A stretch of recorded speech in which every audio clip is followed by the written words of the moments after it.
Olá, eu sou o Giovanni de Souza. Hoje são 23 de maio de 2021, são 23 horas e 54 minutos, começando dando início ao terceiro trimestre de 2021 da classe de adultos.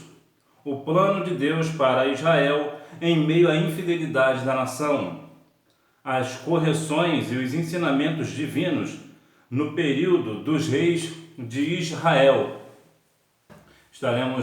Esse estudo foi elaborado pelo pastor Clayton Palmerini e vamos falar um pouco sobre a questão da vida de Salomão. Esta é a Academia Bíblica Bereshit de Teologia. Fique comigo até o final. Se você gostar, você me dá um joinha. Se você não gostar, você me dá uma bijuteria. Bom, para começar, há um grande questionamento. Salomão foi ou não foi salvo? Existem duas linhas e todas as duas linhas são possíveis. A primeira linha de confirmar de que de fato Salomão foi salvo. Isso está em Lucas capítulo 11, versículo 31. Jesus ali ele dá um testemunho sobre Salomão. Jesus diz que ele é maior do que Salomão. Ou seja, Jesus se colocou sendo maior do que alguém. Se Jesus se colocou sendo maior do que alguém, é porque esse alguém foi grande. Então, por esta questão, muitos acreditam que Jesus não iria dar testemunho de alguém que está perdido. Por outro lado, temos o texto de 1 Reis, capítulo 11, versículos 6, 9 e 43, que deixa claro que Salomão morreu na idolatria. Portanto, a resposta mais plausível para esta questão seria dizer apenas que nós não sabemos, nós não temos como bater o martelo sobre esta questão. Bom, e quem foi Salomão? Salomão é filho do rei Davi com Batseba, está em 2 Samuel capítulo 12, versículo 24. É pai de Roboão com Naamá. 1 Reis, capítulo 14, versículo 21, é também chamado de Gededias, como diz 2 Samuel, capítulo 12, versículos 24 e 25. Ele foi ungido rei no lugar de seu pai, em 1 Reis, capítulo 1, versículo 32 ao 40. Casou com a filha de Faraó, 1 Reis, capítulo 3, versículo 1, por questões políticas. Tal prática é condenada pela Bíblia, Neemias, capítulo 13, versículo 26.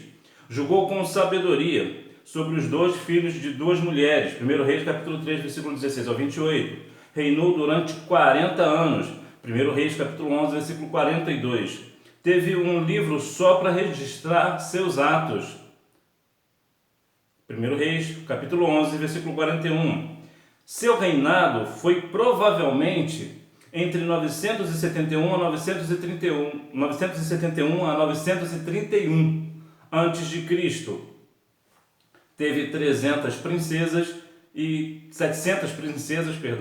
300 concubinas, como diz 1 Reis capítulo 11, versículo 3. Seu nome é mencionado na Bíblia cerca de 300 vezes no Primeiro Testamento e 12 vezes no Segundo Testamento. Escreveu quase todo o livro de Provérbios, possivelmente escreveu o livro de Eclesiastes e também escreveu o Cântico dos Cânticos. Escreveu 2 salmos, o 72 e o 127. Proferiu 3.000 provérbios e 1.005 cânticos, como diz 1 Reis, capítulo 4, versículo 32. Isto são apenas algumas questões sobre a vida de Salomão. E qual é a diferença entre inteligência e sabedoria? Você sabe? Bom, vamos começar com um questionário, respondendo ao nosso questionário. Resposta número 1.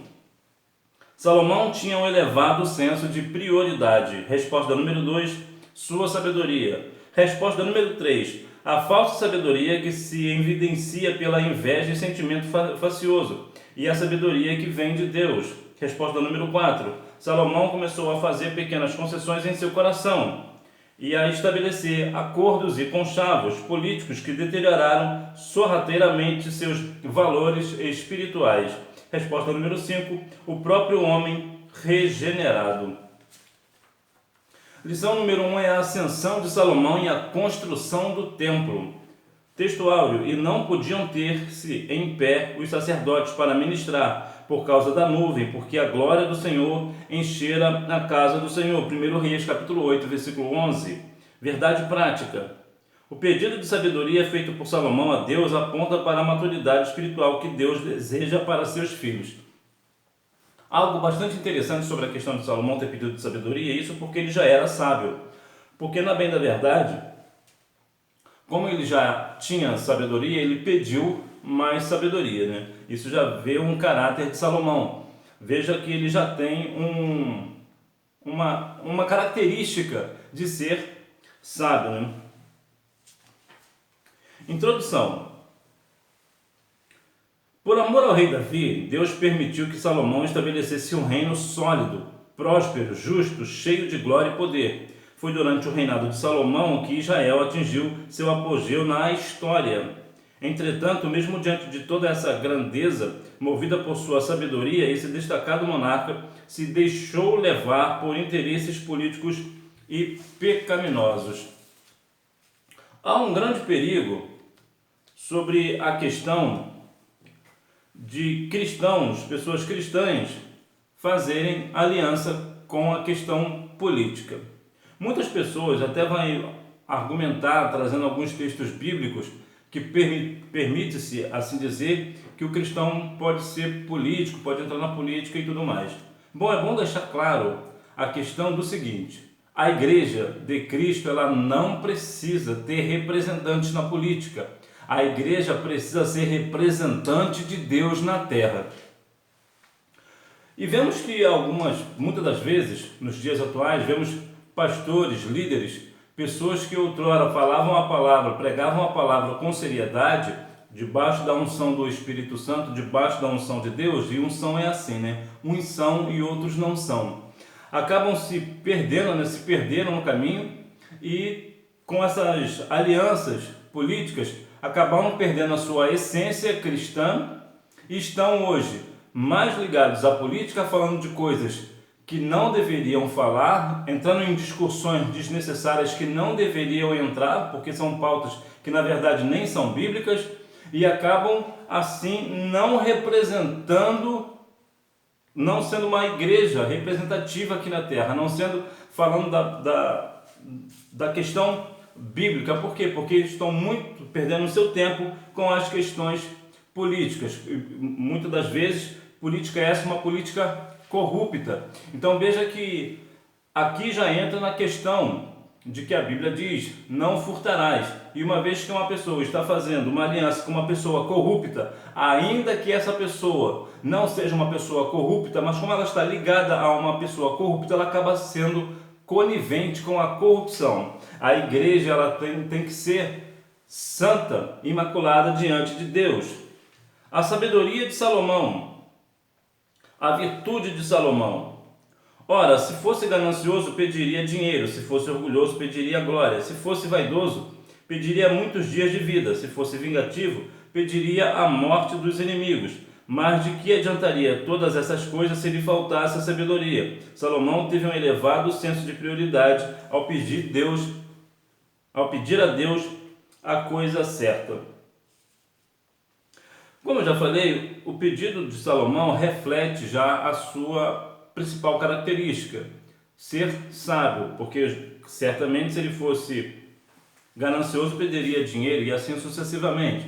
Mas vendo que quando alguém já tem algo em si que é bom, ela tem desejo de potencializar esta característica. Portanto, Salomão em si, ele já tinha uma certa sabedoria, por isso ele pediu sabedoria, justamente por ser sábio. Mas a Bíblia também vai nos falar em Jeremias, capítulo 9, versículos 23 e 24, que o não se glorie o sábio na sua sabedoria, mas aquele que se gloriar, glorie-se em saber que eu sou o Senhor. O sábio pede sabedoria. Ao pedir sabedoria, Salomão se mostrou um homem humilde, e isso pode ser constatado em uma das respostas que deu ao Senhor: sou ainda menino, pequeno, não sei como sair nem como entrar. Significa que ele tinha plena consciência da grandeza de sua tarefa, não permitindo que a imponência do seu reinado lhe conduzisse à prepotência. Ao contrário, demonstrou profundo autoconhecimento que é peculiar a toda pessoa sábia. Veja que a questão do status não fez com que Salomão entrasse na questão do abuso de autoridade. É notório que muitas das vezes, ou talvez todas as vezes, a pessoa sábia ela costuma ser serena, ser uma pessoa tranquila e ter autoconhecimento. Ela sabe o que quer, ela tem direcionamento. Então veja que Salomão ele tem essa peculiaridade, né? Ele era sábio, justamente por ter pedido a sabedoria, demonstra que ele tinha sabedoria, ele tinha consciência da grandeza da tarefa de levar o povo de Deus, né? De reinar sobre o povo do Senhor. Então ele reconhece, né, com um sinal de humildade, o quanto ele era pequeno e, claro, precisava de sabedoria para conduzir o povo. A sabedoria na prática de vida. Tiago escreveu em sua epístola que existe uma falsa sabedoria que se evidencia pela inveja e sentimento faccioso. Essa sabedoria não vem de Deus, mas é terrena, animal e diabólica. É fruto de ciúme, divisionismos, perturbação e obras perversas. No entanto, o apóstolo asseverou que se alguém não tem sabedoria, peça a Deus que a todos dá liberalmente. As características desta virtude que vem do alto são a pureza, a pacificação, a prudência, a benevolência, a misericórdia, os bons frutos, a imparcialidade e a sinceridade. Então veja que aqui há aqui uma pequena lista de questões daquelas pessoas que têm essa característica, né? Que vem a questão da pureza, da pacificação, a prudência, a benevolência, a misericórdia, os bons frutos. Eu gosto da ideia da imparcialidade, ser imparcial. Quando a pessoa é imparcial, ela é segura do seu julgamento, porque ela não vai ter uma tendência nem para um e nem para outro. Ela vai ter a tendência pelo que é certo, pelo aquilo que é justo. Ela não vai colocar a família, quando vai julgar uma causa, por exemplo, não é porque alguém é de sua família que ela vai passar a mão na cabeça, por exemplo. Ela vai ser justa, ela vai ser sincera, vai ser honesta, ou seja, ela vai ser imparcial. E uma das coisas que nós precisamos nos dias de hoje é a imparcialidade na igreja. O que é isso? Quando alguém comete algum pecado, por exemplo, e precisa ser disciplinado, só para dar um exemplo, muitas das vezes essa pessoa não é disciplinada porque tem algum conchavo, né? Tem alguma aliança com o pastor, por exemplo. Então o pastor, porque tem uma determinada aliança com determinado membro, acaba não dando a ele a disciplina que lhe é devida. Por quê? Porque ele é um pastor parcial. Então veja que a imparcialidade faz com que a pessoa seja segura de si mesma e acaba julgando as coisas como deve ser julgado, né? Ser correto, ser justo. Síntese do tópico 1. A virtude deve ser uma marca do cristão autêntico. A partir de uma vida virtuosa, os filhos de Deus serão abençoados em tudo o que fizeram. A consolidação do poder. A glória do reino de Salomão. O reinado de Salomão não apenas se tornou amplo em termos territoriais, mas foi firmado e estabelecido em paz e justiça. O povo de Judá e Israel tinha tanta fartura e vivia em tão boas condições que podia até festejar e se alegrar. Todos os governos, quando administrados sob essas premissas, se tornam duradouros, trazendo ao povo paz e segurança. Muitas das vezes, quando o governo, um determinado governo, isso também pode até trazer pela questão cristã, né, questão bíblica, quando ele não entra nessa questão da corrupção, ele faz com que a sua nação prospere. No caso da igreja, por exemplo, quando um pastor, os seus líderes, são pessoas sérias, honestas, justas diante do Senhor, ela não faz conchavo com nenhuma questão política e também não tem corrupção entre si, faz com que a igreja cresça. Então veja que há uma necessidade para que a consolidação do poder seja de fato com uma questão justa, porque assim certamente o povo terá paz e segurança, né? Teremos uma igreja, e até mesmo aqui numa questão aqui direta de nação, teremos uma nação com um governo sem corrupção, portanto um governo que terá segurança, paz e prosperidade. Será uma nação riquíssima. Vemos, por exemplo, o caso do Brasil, por exemplo, que tem tantas e tantas riquezas, mas continua sendo um país predominantemente pobre. Por quê? Porque temos governos que se fazem aliança uns para com os outros para que, com a sua corrupção, acabe apenas tendo o seu próprio valor, né? Ter apenas as suas contas bancárias recheadas, né? E deixando assim o povo na miséria. O orgulho precede a ruína. Infelizmente, até mesmo os homens mais sábios estão sujeitos à queda quando deixam de temer a Deus e entram por caminhos tortuosos.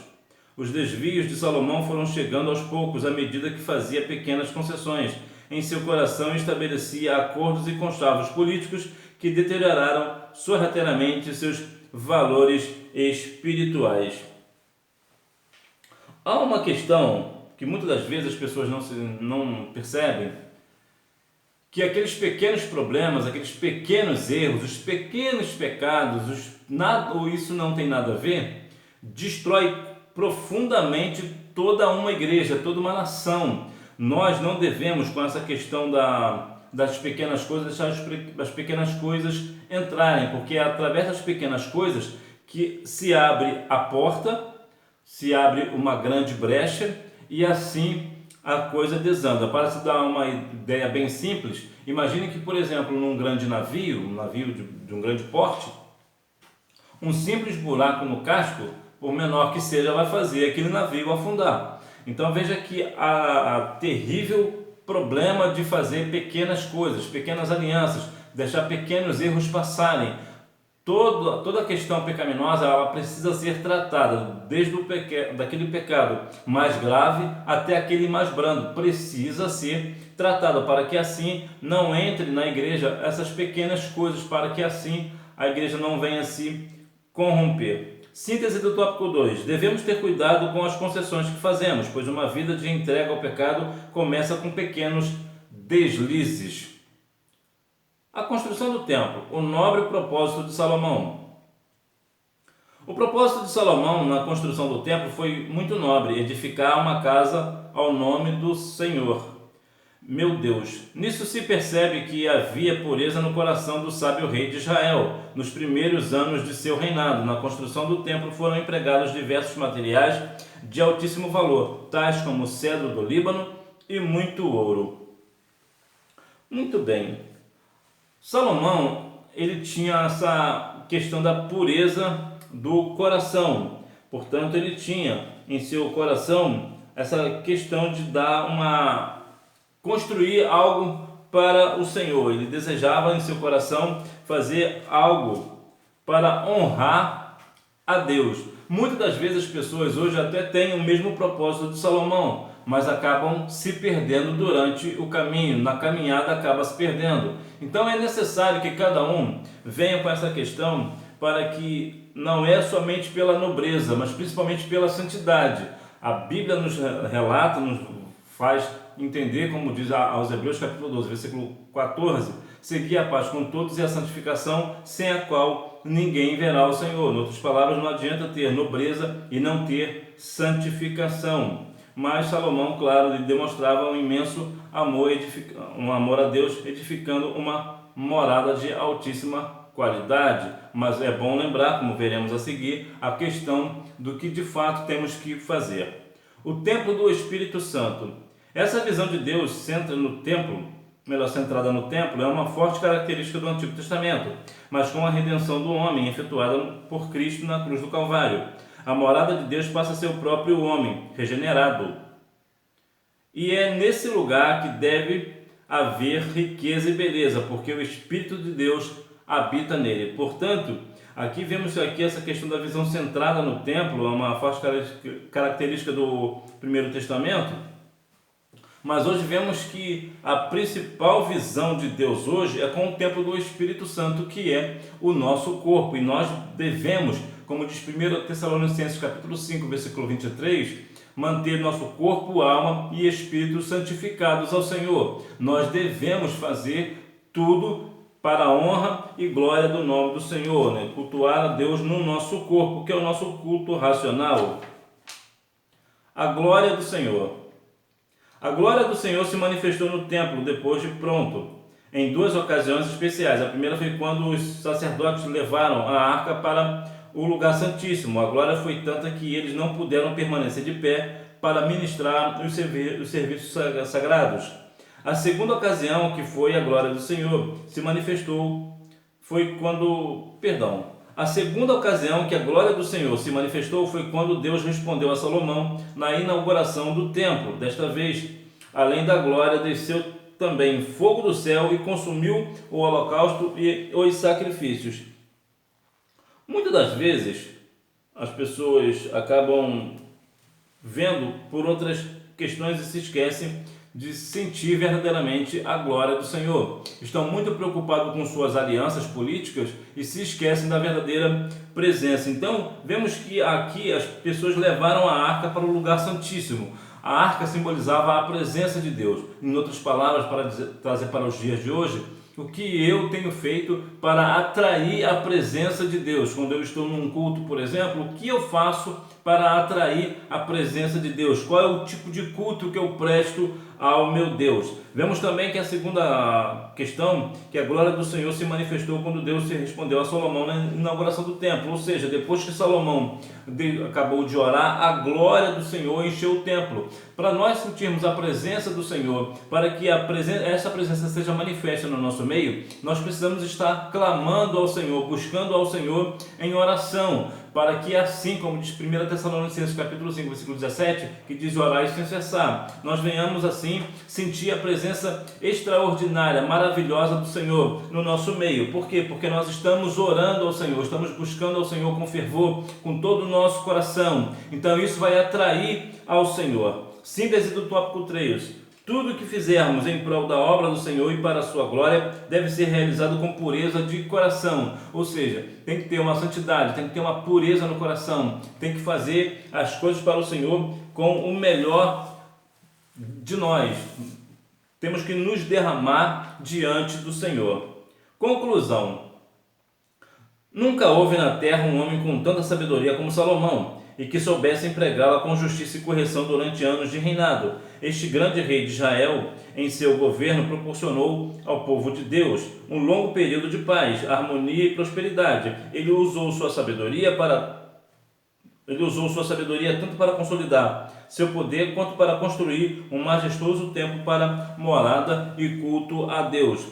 Salomão foi a segunda pessoa mais sábia que passou pela terra, perdendo apenas, claro, para o nosso Senhor e Salvador Jesus Cristo.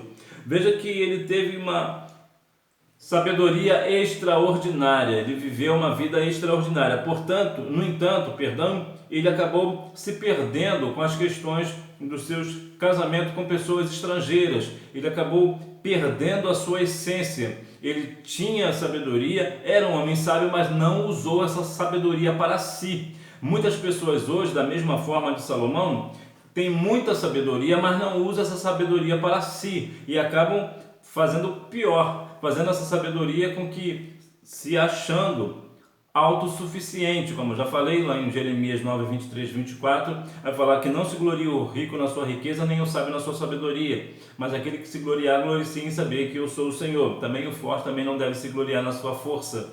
Então veja que há sim uma questão. Uma coisa é uma pessoa ser sábia e outra coisa é a pessoa usar essa sabedoria para si. Por exemplo, qual é a diferença entre inteligência e sabedoria? Há uma grande diferença. Por exemplo, o conhecimento é a questão do... o conhecimento é o que se aprende na vida. Isso é a questão da inteligência. A sabedoria, ela vem de Deus. E há uma diferença entre conhecer e saber. Você pode saber, por exemplo, ou conhecer as notas musicais, mas não saber onde ela fica no teclado, por exemplo. Você pode saber quais são as notas musicais, mas se alguém te der um instrumento, você não sabe onde elas estão. Ou seja, você sabe, ou melhor, você conhece, mas você não sabe. Você não tem a sabedoria de usá-la, né? Usar aquelas notas musicais para compor uma música. Por quê? Porque você apenas conhece, você não sabe. Então veja que há uma diferença. Então veja também que a questão da sabedoria e conhecimento, ou inteligência, tem essa questão de diferença. Por quê? Porque a sabedoria, ela vem de Deus. É claro que também existe a sabedoria humana e até mesmo a sabedoria diabólica, mas aqui eu estou falando uma questão mais específica, né? A sabedoria que vem de Deus, né? De fato, uma pessoa sábia, muitas das vezes é uma pessoa que, dá um exemplo aqui bem prático, pessoas que às vezes não sabem nem ler e nem escrever, não tem nenhum conhecimento, mas tem a sabedoria do alto e leva uma vida de prosperidade, leva uma vida íntegra diante de Deus, mesmo sem ter nenhum conhecimento humano. Mas por quê? Porque tem a sabedoria do alto. E há pessoas que têm o grande conhecimento, mas acaba se perdendo porque não tem a sabedoria do alto. Então veja que a sabedoria é algo que vem de Deus e o conhecimento já é mais uma questão humana. Então veja que, de qualquer forma, nós devemos ser sábios e também devemos ter conhecimento, ter inteligência. Nós precisamos conhecer, ter conhecimento. Como até a Bíblia diz, né? Conheçamos e prossigamos em conhecer o Senhor. Nós precisamos continuar na nossa caminhada, trazendo para a nossa vida a questão da sabedoria, ter sabedoria, ser sábio no agir, ser sábio no falar, ser sábio no proceder na vida, para que assim o nosso corpo, que é o templo do Espírito Santo, seja assim algo que venha para a honra e glória do nome do Senhor, que nós venhamos assim dar ao Senhor o nosso verdadeiro culto com o nosso corpo, né? Porque nós temos o nosso culto racional, nós sabemos como proceder na nossa vida e, portanto, assim conseguimos assim engrandecer o nome santo do Senhor. Que Deus em Cristo continue abençoando a sua vida, que você tenha uma boa aula e não deixe de ir à escola bíblica dominical, até porque quem faz a escola é o aluno. Tchau!